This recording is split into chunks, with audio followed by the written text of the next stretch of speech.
Do you work out? Do you take protein powders? What about vegan plant-based protein powders? Well, you probably should stop taking these plant-based protein powders. I'll tell you why.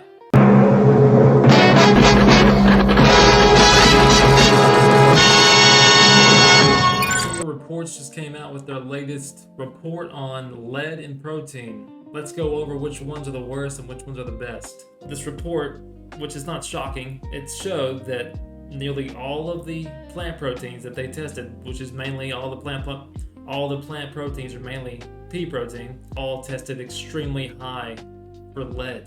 So why would that be? Well, it could be a lot of things. The main two things would be peas are in the ground, they grow in the ground, and they suck up everything. So minerals, and then also bad shit like lead. In cocoa, like a year or two ago, and a lot of the organic companies like Trader Joe's, and then I think Tony's Chocolate, which they're not organic, but I believe those two were on the top of that list for the worst chocolate bars in terms of the highest levels of lead and cadmium. For cocoa, these are coming from third world countries. Some of this could be applied to with the vegan protein, with the pea protein, because they don't really ever tell you where they're sourcing their pea protein from. If it was from America, then it should be lower on the end of lead. But if it's coming from places like China, India, Pakistan, some of these other countries that are known for producing peas, then it's going to be higher in lead, most likely from industrial pollution and just from years of neglect to the soil. Another issue is also from metal leaching out into the protein itself through the process of being made into protein. Just like with the whey protein, there was some whey protein that had higher levels of lead in there too, but not compared to the pea protein. Let's look over the first page here. Nearly all the plant-based products Consumer Reports tested had elevated lead levels, but some were particularly concerning. Two had so much lead that CR's experts cautioned against using them at all. A single serving of these protein powders contained between 1,200 and 1,600% of CR's level of concern for lead, which is 0.5 micrograms per day. Two others had between 400 and 600% of that level per daily serving. CR experts recommend limiting these two once a week, which is basically pointless if you're going to supplement protein. The lead levels in plant-based products were on average 9 times the amount found in those made with dairy proteins like whey, and twice as great as beef-based ones. Dairy-based protein powders and shakes generally had the lowest amounts of lead, but half of the products we tested still had high enough levels of contamination that CR's experts advised against daily use. Now let's go over the first two of the pea proteins, of the vegan proteins, that they said were the highest in lead. Naked Nutrition Vegan Mass Gainer, serving size 315 grams, 6 scoops. 1,572% CR's level of concern for lead, recommending you to take it 0 times a week. So basically telling you, don't even buy this, don't get it. Number 2, Huel Black Edition, serving size 90 grams, 2 scoops. 1,288% of concern for lead, 0 servings per week. And now one of the most surprising ones to me, as far as one of these companies being high in lead, was Garden of Life. Their Sport Organic plant-based protein, 45 grams per serving, 2 scoops, 554% concern for lead. Servings per week limit, 1¼ scoops. Momentous 100% plant protein, 37.7 grams, serving, 1 scoop. 476% concern for lead, 1½ servings per week limit. But Muscle Med's Carnivore Mass, serving size 191 grams, 4 scoops. CR's level of concern for lead, 247%. Servings per week, 2¾ Another mass gainer making the top of the list, Optimum Nutrition Serious Mass, 340 grams serving size, 202% concern for lead. Oh wait, no, this one says 202% concern for inorganic arsenic. Well, Those are both not good for you. 3.5 servings per week. Jocko Fuel Monk Protein Shake. Looks like it's mainly just for the ready-to-drink shakes, but I could be wrong. Serving size 1 carton, so it looks like it is just for the ready-to-drink drinks. Almost 200% of a concern for lead, limiting you to 3.5 servings a week. Vega, another one of the brands that's advertising itself as, organic, vegan. It says it in the name essentially. Premium sport plant-based protein, serving size 44 grams, 1 scoop. Your 185% level of concern for lead. Servings per week, 3 3/4. Quest, another biggie, another big brand out there. Looking like it's for a ready-to-drink carton of their protein shakes. 161% concern for lead, limiting you to 4 1/3 servings per week. Orgain plant-based protein powder, another one of the big brands out there that promotes itself as being vegan and all natural. 143% concern for lead, limiting you to 4 3/4 servings per week. Now the top protein brand, I think, of the last probably 20 years, probably longer, the OGs, Optimum Nutrition Gold Standard Protein Shake, another one of the ready-to-drink shakes. 150% concern for lead, limiting you to 4 2/3 servings per week. Equip Foods, I have not heard of this one or seen it.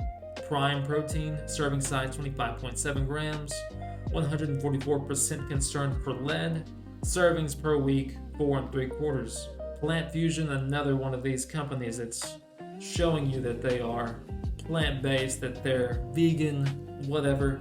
It's all marketing for these companies. Plant Fusion Complete Protein, serving size 30 grams. Level of concern for lead 140%, limiting you to 5 servings per week. Ensure, the protein for old people. Their plant-based nutritional shake, 1 carton, 1 ready-to-drink carton.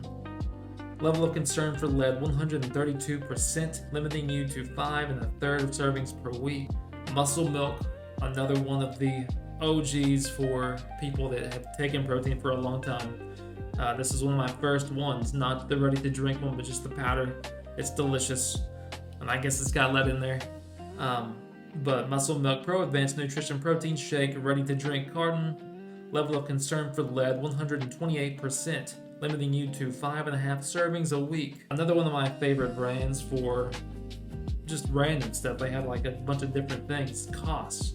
Organic Superfood Plant Protein, serving size 37 grams, 2 scoops. 112% concern for lead, limiting you to 6 1/4 servings a week. Now we're going into their picks for better choices for daily consumption.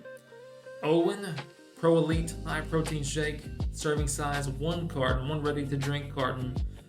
Level of concern for lead 88%, and you can have 1 carton a day. Transparent Labs, one of my currently favorite brands of supplements. They have amazing protein bars. Transparent Labs Mass Gainer, serving size 194 grams, 2 scoops. Level of concern for lead 87%, and you can have 1 serving a day. Here's Optimum Nutrition, the most bought protein probably in history. Gold standard 100% whey. Serving size 30.5 grams, 1 scoop. Level of concern for lead 56%. And you can have 1 3/4 servings a day. Now this is shocking to me. Another one of the older brands, BSN, beating Optimum Nutrition. Synthesis Protein Powder, serving size 47 grams, 1 scoop. Level of concern for lead 46%. And you can have it twice a day. Momentous Whey Protein Isolate, serving size 26.5 grams, 1 scoop. Level of concern for lead 30%.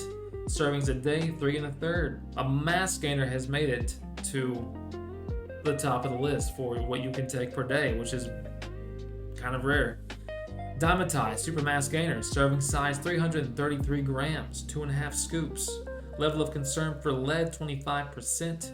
You can have 4 servings a day. Now my Mass Gainers are full of carbs, full of calories, so that's a lot of servings a day that they're even recommending, but I'm sure people have probably been doing that anyways. Now this brand here, has been amazing with marketing over the years, especially when I was just getting into working out. Muscle Tech. They've had so many different supplements over the years that it's not even funny. And to see that this is the one that has zero amount of lead in it is crazy to me, because we used to start making fun of this brand because of how they almost were just marketing towards people who like shiny things. Essentially, their products used to just be the most shiny things that you would see in the stores. Muscle Tech 100% mass gainer, serving size 357 grams, 6 scoops, no lead detected. That's wild. And I'll put the disclaimers on here for the companies that they had reached out to try to get them to say what's going on, basically. And some of these companies said that all those products that we looked over before have been taken off of the market. So here we have the daily lead exposure of an average American adult, which is 5.3 micrograms. One serving of the Naked Nutrition's Mass Gainer, which was the worst on this list for the amount of lead that was in it, you're getting 7.7 micrograms of lead, which is 2.4 grams higher than what you get in an entire day of living by just taking this one scoop of protein powder, of a plant-based protein powder, and then combining them together with just those two things, your daily lead exposure throughout the day, and then this one serving of Naked Nutrition's Mass Gainer, you come out to exactly 13 micrograms. And the reference level that the FDA has set for lead is 8.8 micrograms per day. The funny thing was that I've been trying to wean myself off of whey protein for the last month. I've got 1 scoop left of my whey protein, and I went ahead and purchased some new protein 2 days before this study came out. And which protein do you think I bought?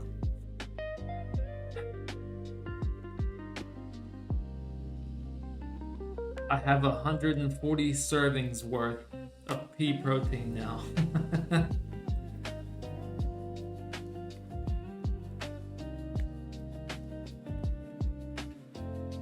So I do like the brand of the company Nutricost. They're pretty trustworthy, but I'm sure there's still lead within this product.